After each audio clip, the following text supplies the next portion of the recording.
plt.grid 이거는 선들을 보여주겠다는 얘기고요.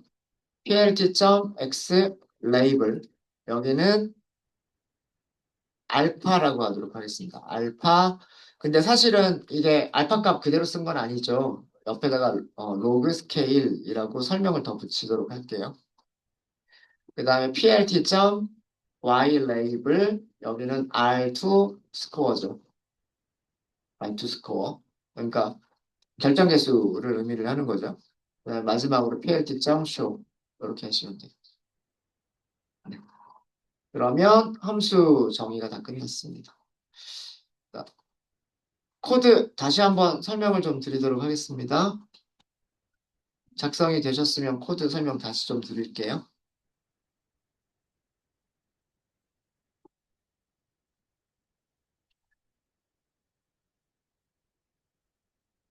작성 다 되셨어요? 음.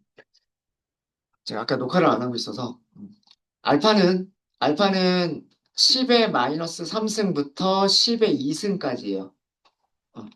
요거 출력해봤죠. 알파스라고 하는 리스트는요, 이거 리스트 컴프레hension이죠. 리스트 컴프레hension. 10의 마이너스 3승부터 10의 2승까지를 의미를 하고요. 그래서 출력을 해보시면 10의 마이너스 3승, 마이너스 2승, 마이너스 1승, 0승, 1승, 2승.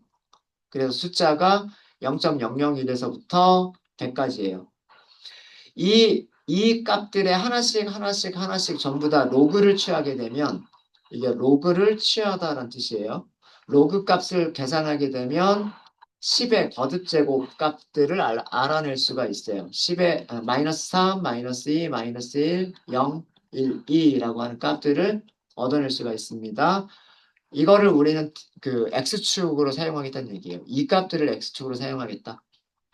이거를 X축으로 그대로 사용해버리면 0.001과 0.01은 너무 가까이 있고요. 반면에 100은 너무 멀리 있잖아요. 그래서 보기가 너무 안 좋기 때문에 이렇게 하면 일정한 간격으로 볼 수 있죠. 각각의 알파 값들에 대해서 그 R2 스코어를 일정한 간격으로 볼 수가 있기 때문에 로그 스케일로 변환한 알파 값들을 볼 거예요. 자, 함수는요. 그래서 알파 값들은 여기 위에서 정의된 거 그대로고요. 훈련 세트의 정확도를 계산할 함수, 훈련 셋의 정확도를 저장할 리스트, 테스트 셋의 죄송합니다. 결정 개수죠. 테스트 셋의 점수를 저장할 리스트. 그리고 알파 값에 대해서 반복을 해야 돼요. 우리는 6번 반복을 해야 되는 거예요. 그죠? 6번 반복을 해야 되고, 파라미터 값이 L1이냐, L2냐, 엘라스틱이냐에 따라서 각각 생성되는 객체가 달라집니다. 그래서 어쨌든 라쏘나 리치나 엘라스틱이 선택이 됐으면 우리는 파이프라인을 생성하시면 돼요. 폴리노미얼 피처스는 5차항만 고려를 할 거고요. 그러니까 5차항까지. 1차항부터 5차항까지. 5차항까지를 고려할 거고, 스탠다드 스케일러로 스케일들을 변화를 할 거고요. 리그레서는 라쏘나 리치나 엘라스틱 셋 중에 하나가 들어갈 겁니다. 그리고 알파 값이 원하는 값으로 설정되어져 있는, 이렇게 알파 값이 설정되어져 있는 그 리그레서 모델이 들어갈 거예요. 그 리그레서 모델을 회계 모델을 훈련셋으로 훈련을 시킵니다. 훈련이 끝나면 회계 모델은 절편과 그 다음에 기울기들을 다 찾은 거예요. 그죠? W0와 W1, W2, W3 이런 기울기들을 다 찾은 거예요. 기울기들을 찾았다는 얘기, 그러니까 모델 파라미터들을 얘가 다 찾은 거예요. 선형회기가. 모델 파라미터를 찾았으면 그 계산을 할 수가 있잖아. 예측값들을 찾을 수가 있는 거죠. 예측값을 찾으면 실제값과 비교할 수 있죠. 그걸 가지고서 R2 스코어를 계산할 수가 있어요. 그래서 훈련셋의 R2 스코어를 트레인 스코어스에 어펜드를 한 거고요. 그 다음에 테스트 셋의 R2 스코어를 테스트 스코어스에다가 어펜드를 한 거예요. 그리고 우리가 화면에 보여주기 위해서 그냥 출력문 한번 넣어봤어요. 알파값 얼마일 때 R2 스코어 얼마, 알파값 얼마일 때 R2 스코어 얼마 이런 식으로 프린트문을 넣어봤고요.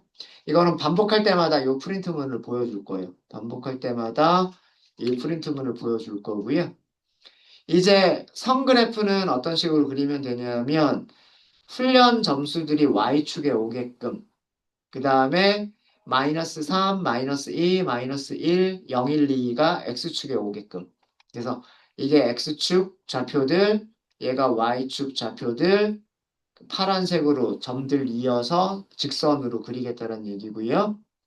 그 다음에 마찬가지로 X축 좌표들, Y축 좌표들, 빨간색 점들을 점선으로 이어서 그리겠다는 뜻이에요. 이렇게 해서 그려주시게 되면 그 그래프가 그려지게 될 겁니다. 그래서 얘를 함수를 만들었으니까 실행하셔야 되고요. 그 다음에 밑에 L1이라고 넣고 함수를 호출해 보세요. 자, 그러면 이런 모습을 보실 수가 있으실 거예요. 이런 모습을 보실 수가 있으실 거고요. 알파 값이 규제가 점점 커져갈수록요. 0.991, 0.991, 990, 990, 989, 908 이렇게 갑자기 훅 하고 작아져 버렸죠. 그죠? 그러니까 규제가 커진다는 얘기는 그죠? 규제가 커진다는 얘기는 훈련 셋에서의 오차가 커진다는 얘기예요. 훈련 셋에서의 오차가 커진다는 얘기는 점수가 점점 나빠진다는 얘기예요. 점수 나빠지고 있죠. 그거를 표시한 게 이거예요. 이거예요. 이해되십니까? 반면에 테스트 셋 점수를 볼게요. 테스트 셋의 점수를 보시면 0.982, 0.983, 0.982, 0.980, 0.983, 0.909 이렇게 됐어요. 그죠? 그거를 보여준 게 이 빨간색이에요. 빨간색. 그러니까 거의 0.982, 0.983, 0.982 거의 비슷하다가 살짝 떨어졌다가 살짝 올라갔다가 그 다음에 훅 하고 떨어져요. 그죠? 그러니까 당연히 규제가 커지면은요, 훈련셋 점수도 안 좋아지는 게 맞고요. 테스트셋 점수도 안 좋아지는 게 맞아요. 근데 요 크기, 훈련셋과 테스트셋의 이 점수 차이가 과대적 합의 크기예요. 과대적 합의 크기입니다. 그럼 지금과 같은 경우에 보면,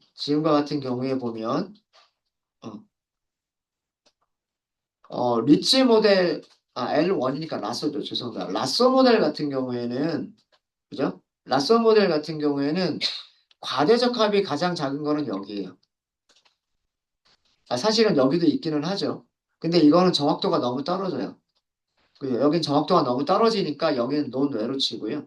논외로 치고 과대적 합이 제일 작은 거는 여기. 과대적 합이 제일 작은 건 여기. 그 다음에 훈련셋 점수가 제일 좋은 거는 여기. 0.991이 제일 좋은 거예요. 그럼 훈련셋과 테스트셋 다 좋은 거는 여기. 그죠? 여기 0.983하고요. 여기 0.983은 여기겠군요. 두 번째가 더 좋겠군요. 여기 보시면. 여기가 0.98, 11대 0.983이었잖아요. 근데 알파가 0.01일 때도 보세요. 0.983이에요. 그죠? 그러니까 사실, 요거는 과대적 합의 크기가 좀 적은 거고, 여기는 과대적 합의가 조금 크긴 하지만, 정확도가 좋잖아요. 그죠? 예. 그래서 알파 크기를 너무 그렇게 늘릴 필요가 없는 거예요. 규제를 그렇게 많이 줄 필요가 없는 겁니다. 그래서 0.01 정도도 괜찮은 거고요. 0.01 정도도 괜찮은 거고 아니면 정말 과대적 합의 크기를 줄이고 싶으시면 알파 크기를 좀 더 키우시는 것도 나쁘진 않아요. 나쁘진 않습니다. 그러니까 알파가 10이면 훈련셋의 점수하고요. 테스트셋의 점수가 거의 비슷하죠. 0.989랑 0.983이기 때문에 훈련 세대 점수와 테스트 세대 점수가 거의 비슷하죠. 그 얘기는 나중에 어떤 다른 물고기가 들어오더라도 우리의 훈련 세대에서의 그 오차와 비슷한 정도로 예측할 거다라고 예상할 수가 있는 거예요.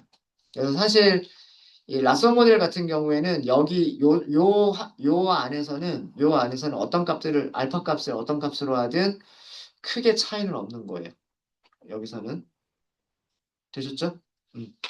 자, 함수를 똑같은 함수를 호출만 하시면 되겠죠? Visualize R2 score 이번에는 문자열로 L2라고 줘볼게요.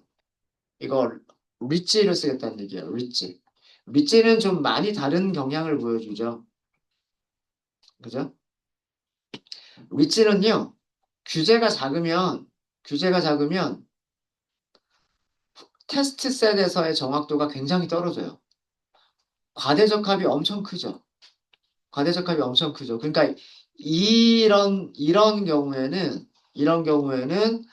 훈련셋은 오차가 적게 잘 예측할지 모르겠지만 훈련되지 않은 모델에 대해서는 오차가 너무 크게 나타날 수 있겠다.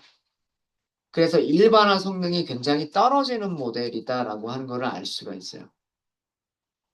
그럼 여기서는 어느 정도가 어느 때가 제일 좋으냐? 여기서는 명확하게 알 수 있어요. 여기가 제일 좋아요. 여기가 제일 좋습니다. 알파 값이 10의 마이너스 1인 경우, 다시 얘기해서 0.1인 경우, 리치 모델인 경우는 알파 값을 규제의 크기를 0.1 정도로만 설정하시는 게 우리 모델에서는, 그러니까 이 물고기의 무게를 예측하는 여기에서는 여기가 제일 좋은 거예요. 그리고 이 그림이 규제에 대한 가장 일반적인 그림이에요. 대부분의 모델에서요. 대부분의 모델에서 규제가 커지면 커질수록 훈련셋은 점수가 계속 안 좋아지는 게 일반적이에요. 규제가 커지면 커질수록 훈련셋에서는 계속해서 점수가 안 좋아지는 게 일반적이고요. 테스트셋은 과대적합이 크게 일어나다가 그게 비슷해지다가 그리고 훈련셋과 비슷하게 다시 안 좋아지는 경향을 갖습니다. 그래서 보통 이런 모습이 보통 많이 나타나요. 그러면은 우리는 최적의 알파 값은 여기다라고 선택을 하시면 돼요. 네. 이해되셨습니까? 그래서 요게 좀 일반적인 경우고요. 요런 경우도 나타날 수 있어요. 요런 경우도 나타날 수 있고 요런 경우도 나타날 수가 있습니다.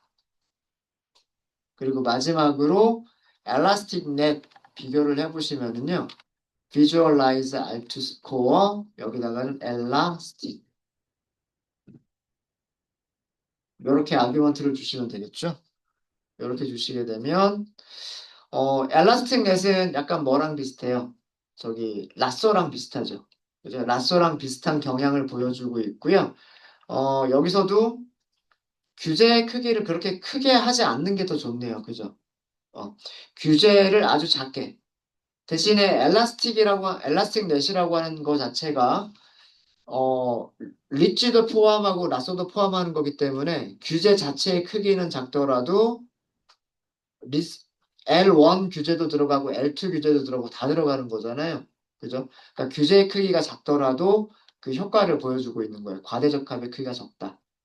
그리고 규제가 커지면 커질수록 훈련셋도 정확도가 떨어지고 있고, 그러니까 훈련셋도 점수가 안 좋아지고 있고, 테스트셋도 점수가 안 좋아지고 있어요. 안 좋아지고 있으면서 오히려 과대적합만 더 커지고 있어요. 그쵸? 그래서 여기서는 규제의 크기를 마이너스 3 정도로, 그러니까 10의 마이너스 3승인 거죠. 10의 마이너스 3승 정도로만 규제를 주더라도 우리 그 물고기의 무게를 예측하는 모델에 있어서는 괜찮은 모델이다라고 하는 거를 이렇게 시각화해서 확인하실 수가 있으신 겁니다. 되셨습니까? 네. 그래서 이렇게 하는 과정을 하이퍼 파라미터 튜닝이라고 해요. 하이퍼 파라미터 튜닝을 하려면 이렇게 우리는 반복문 만들어서 여러 번 훈련을 시키고 그 다음에 훈련시킨 거를 가지고서 점수들을 계산해서 점수들을 계산해서 계산된 것들이 이렇게 리스트로 가지고 있어야 돼요. 리스트나 배열로 가지고 있어야 돼요. 그리고 리스트나 배열로 가지고 있으면 그런 것들을 어떻게 할 수 있다? 그래프로 그려서 시각화해 보면 숫자들을 직접 보시는 것보다는 그래프로 시각화해서 보시는 게 어디가 제일 좋겠다라고 하는 게 확연히 딱 드러나요. 그래서 그런 것까지를 지금 직접 저희가 수작업으로 한번 해본 거예요. 그러니까 수작업이라고 해서 우리가 정말 손으로 하는 게 아니라 우리가 반복문을 만들어서 이런 것들을 해봤다라고 하는 거. 네, 혹시 질문 있으실까요? 질문 있으십니까?